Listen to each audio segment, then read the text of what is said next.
Hey everybody, I'm SARA WISEMAN, and today we're talking about a heavy topic. What do karmic betrayals teach you? Learn why karma that goes bad can guide us to soul growth. So, karmic betrayals, let me just backtrack a little on that. So, when we talk about karma, we're not talking about a curse or a punishment from the past. Karma means soul lessons learned over time.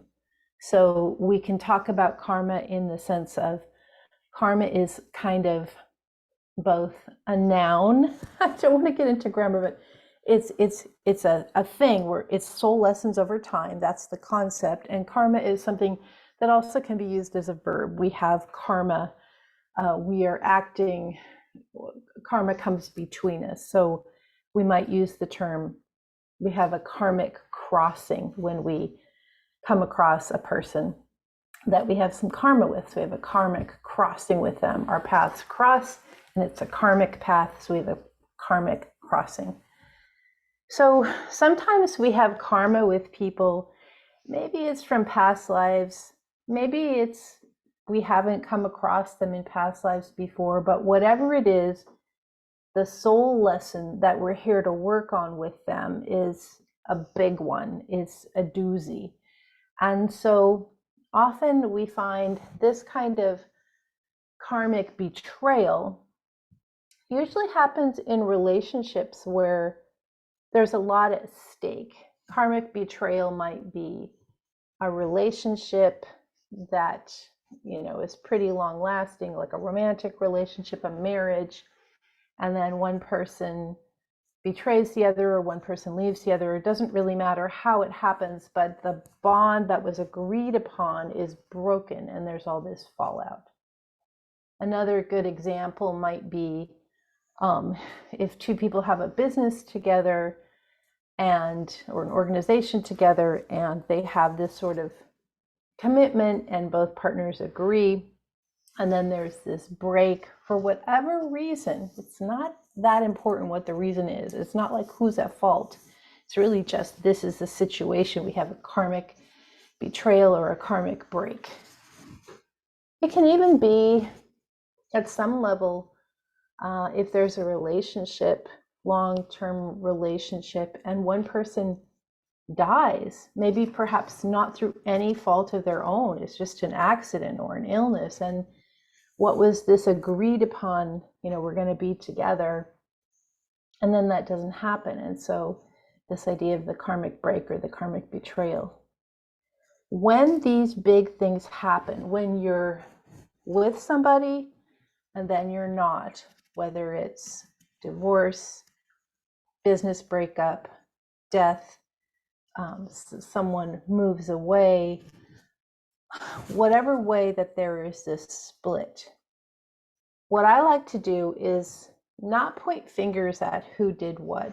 That may be part of a different group of soul lessons that the two parties are working on. What I like to look at is, for the person asking the question, how does this karmic break continue to push you along on the path of soul growth? What are you learning from it was here and now it's not? What are you learning from that? Like, what some people in a business breakup, they might lose everything. What does that teach you? Some people in a messy divorce, they might lose everything, or their entire family might be dismantled. What does that teach you? Some people, if someone were to pass away too early or unexpectedly, and the other person is left in the living, what does that teach? So it seems to me that karmic breaks, the big karmic breaks or the big karmic betrayals, always teach about the changeable nature of this existence.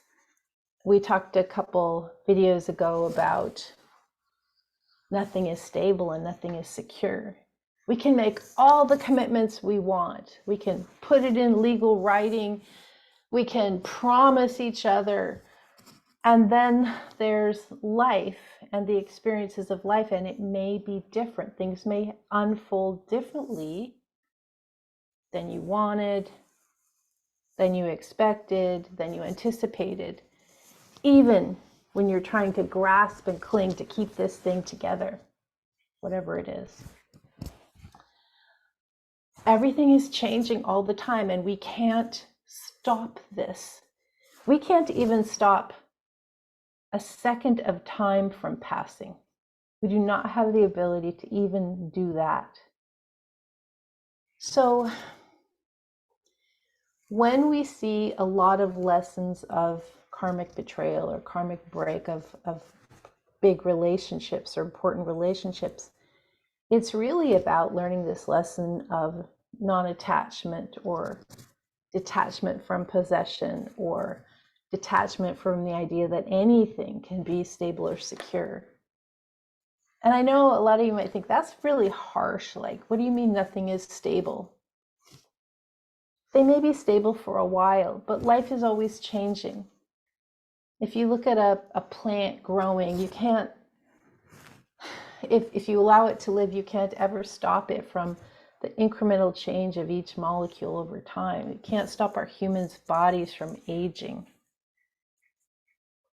Can't stop a child from growing. If the child is living, you can't stop that. So just accepting this idea, everything changes. And then when these betrayals or breaks or dissolving come, what is the lesson that I'm learning? What did I learn with this person or with this business or with this situation that is now changing? And what will I be learning in future? It's a big lesson. It's a big, big soul lesson. And as a lot of us get older, it seems to come more and more. Maybe that's not true. I think everybody has these lessons. Anyway, think about that. Consider it. Let yourself feel the harshness, and then let yourself also feel the part around it's true. Everything changes. We can't stop it. What are we learning? I'm SARA Wiseman, and you'll find me at sarawiseman.com.